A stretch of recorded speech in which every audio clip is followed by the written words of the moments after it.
You might remember, last November, the people of Church of Peace named 5 priorities that are central to our church's mission and identity. We voted on the 5 and named 2020 the year of caring and service. But the thing is, those 4 runners-up matter too. So in these weeks of late summer, we are giving each of the 4 its own Sunday. And today's theme is Peacemaking in the Face of Hate.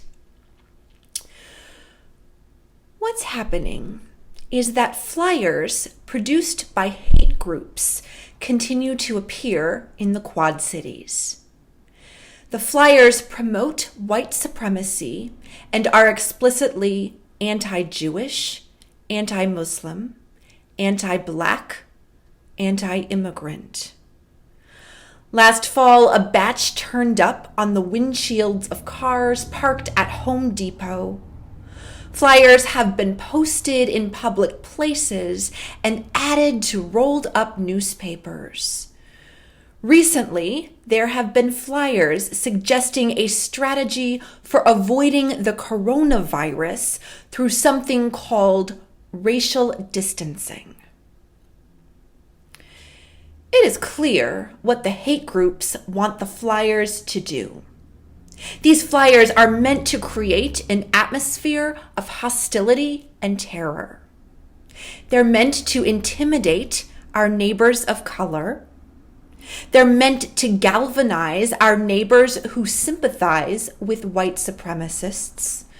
These flyers expose the reality that hate is not the property of another time or another city. And if the first problem is that hate has literally come to the newspapers in our own front yards, the second problem is that when this happens, we don't quite know what to do. So first of all, our community owes immense gratitude to the organization One Human Family and its supporting groups. One Human Family has taken the lead in answering hate with love.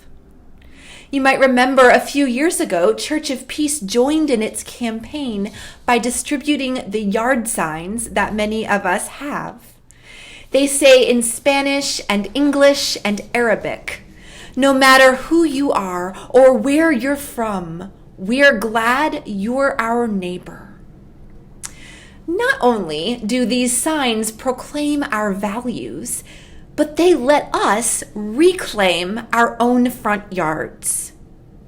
Certainly, supporting One Human Family is one way we can take a stand against hate. But at the same time, this question of what to do continues to trouble our conscience. For many of us who think of ourselves as kind-hearted church folks, we have spent a lifetime training for what not to do. We know how not to respond to hate, and that's a good thing. The church has taught us, do not repay evil for evil. When hate knocks down your door with guns ablazing, it does not solve hate to shoot back. We have learned this well. We have heard our teachers say, if you don't have anything nice to say.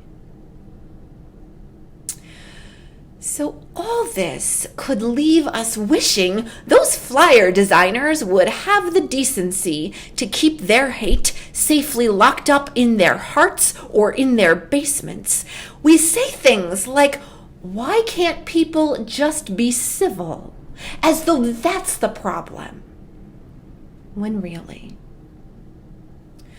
the problem is we don't know what to do with someone else's hate.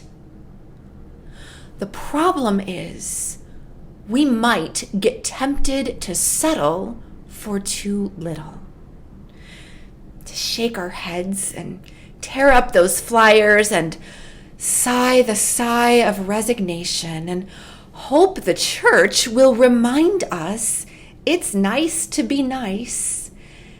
And I'm telling you, if this is all we can imagine, it's no wonder there is some trouble in our conscience.